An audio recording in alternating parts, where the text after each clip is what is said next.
अब हम देखते हैं कि एंटीबॉडी का स्ट्रक्चर कैसा होता है। ठीक है, सबसे पहले मैं आपको ऐसे बता देती हूँ, देन हम बुक से देख लेंगे। सबसे पहले एंटीबॉडी के स्ट्रक्चर में हमारे पास क्या होती हैं, दो तरह की चेन्स होती हैं। एक होती है हमारे पास लाइट चेन होती है और दूसरी होती है हमारे पास हैवी चेन। लाइट चेन को लाइट चेन क्यों बोलते हैं? क्योंकि इसका मोलिकुलर वेट जो है वो कम होता है। कितना होता है?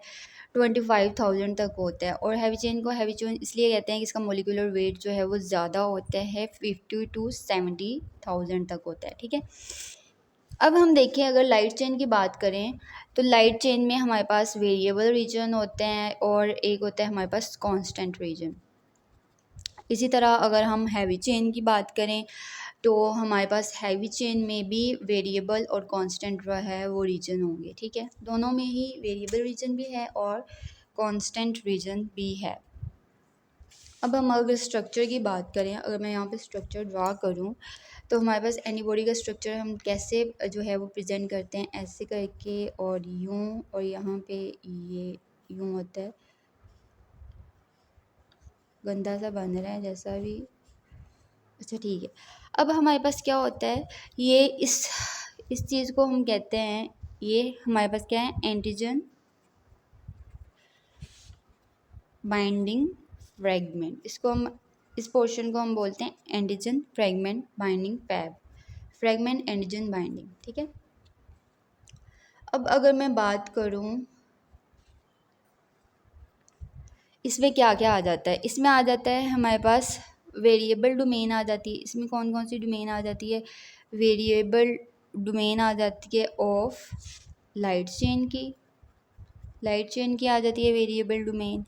इसके अलावा वेरिएबल डोमेन आ जाती है ऑफ हैवी चेन की, और एक एक कांस्टेंट डोमेन जो है वो आ जाती है लाइट और लाइट एंड हैवी चेन की। अब इसमें जो है, इस पोर्शन में हमारे पास क्या होता है कि एक छोटू सा यहाँ पे पोर्शन लेते हैं जिसको हम हाइपर वेरिएबल, इसको हम हाइपर वेरिएबल रीजन कहते हैं, हाइपर वेरिएबल रीजन, जो कि एंटीजन के साथ बाइंड करता है। इस पोर्शन की बात करें तो ये हमारे पास है FC पोर्शन, यानी कांस्टेंट फ्रेगमेंट डोमेन। ठीक है, कांस्टेंट फ्रेगमेंट डोमेन है ये वाली। अब इसमें क्या होता है, इसमें जो है वो होती हैं constant domain of heavy chain. अब इसमें कांस्टेंट डोमेन या 3 भी हो सकती है या 4 भी, 3 और 4 में बताऊंगी कैसे, लेकिन इसमें कोई भी हैवी जो है वो डोमेन नहीं है, इसमें कांस्टेंट डोमेन्स हैं। अब ये इसका फंक्शन क्या होता है, जो FC कांस्टेंट फ्रेगमेंट डोमेन है, इसका क्या फंक्शन होता है? एक तो ये कि ये एंटीबॉडी ये हेल्प करती है कि एंटीबॉडी बाइंड कर सके होस्ट सेल के साथ, और दूसरा क्या कि जो है एंटीबॉडी बाइंड करे और जो है वो कम्प्लीमेंट सिस्टम के साथ बाइंड करे और एक्टिवेशन कम्प्लीमेंट सिस्टम की हो जाए। दूसरा क्या है कि जो हमारे पास होती है IgA एंटीबॉडी, वो एपिथेलियल जो है सेल को क्रॉस करती है, तो ये भी इस डोमेन की हेल्प से होता है। एपिथेलियल बैरियर को क्रॉस करने में ये डोमेन हेल्प करती है। और चौथा क्या है कि जो IgG एंटीबॉडी होती है, जो मदर से जो फीटस मदर से फीटस पे ट्रांसफ़र होती है, ट्रांसप्लेसेंटल, तो उस ट्रांसफ़र में भी ये वाली डोमेन जो है वो हेल्प करती है। ठीक है, पास कितनी तरह की एंटीबॉडीज़ होती हैं? एक तो होती है IgM, देन होती है हमारे पास IgG, देन होती है IgD, और देन होती है IgE और IgA। ठीक है, अब ये हमारे पास जो है M से माइक्रो, G से हमारे पास है गैमा, D से हमारे पास है डेल्टा, और E से है एप्सिलॉन, A से है अल्फ़ा। ठीक है, ये हमारे पास क्या हो गई, ये 5 टाइप्स की जो हैं वो हैवी चेन हो गई। अब जो हमारे पास लाइट चेन होती है, लाइट चेन जो है वो दो ही तरह की होती है, या तो वो कापा हो सकती है या फिर वो लेमडा हो सकती है। ठीक है, कापा या लैम्डा हो सकती है। हैवी चेन ये 5 तरह की हो सकती है और कापा जो है वो या कापा या लैम्डा होगी वो लाइट चेन होगी। अब हमारे पास क्या होता है कि मोस्टली कापा होती है और लैम्डा जो है वो कम होती है। इसकी रेशो 2:1 होती है, ठीक है। 2 टाइम्स जो है वो कापा ज़्यादा होती है एज़ कम्पेयर टू लैम्डा। ये एमसीक्यू के लिए इंपॉर्टेंट है।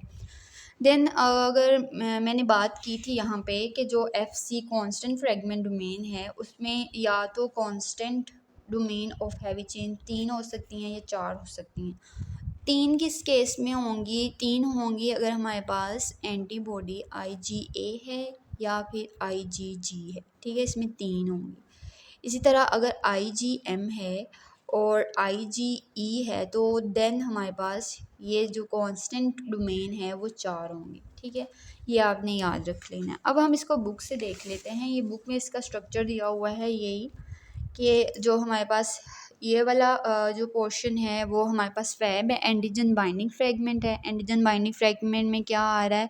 Variable domain of light chain आ रही है, ठीक है, और एक variable domain of heavy chain भी आ रही है और 1 ये कांस्टेंट डोमेन आ रही है, एक लाइट चेन की आ रही है और एक हैवी चेन की आ रही है, ठीक है। इस तरह अगर इस पोर्शन की बात करें तो ये हमारे पास F C constant fragment domain है। इसमें अगर आप देखें तो ये कांस्टेंट ही जो है वो आ रही हैं, डोमेन ऑफ हैवी चेन आ रही हैं। इसमें जो है वेरिएबल जो है वो नहीं आ रही कोई भी डोमेन, इसमें कांस्टेंट डोमेन ही आ रही हैं ऑफ हैवी चेन, ठीक है। अब इसका फंक्शन उन्होंने बताया है, कम्प्लीमेंट बाइंडिंग में हेल्प करती है ये वाली डोमेन। इसके एफ सी रिसेप्टर बाइंडिंग में हेल्प करती है। इसी तरह एपिथेलियल बैरियर और प्लेसेंटल।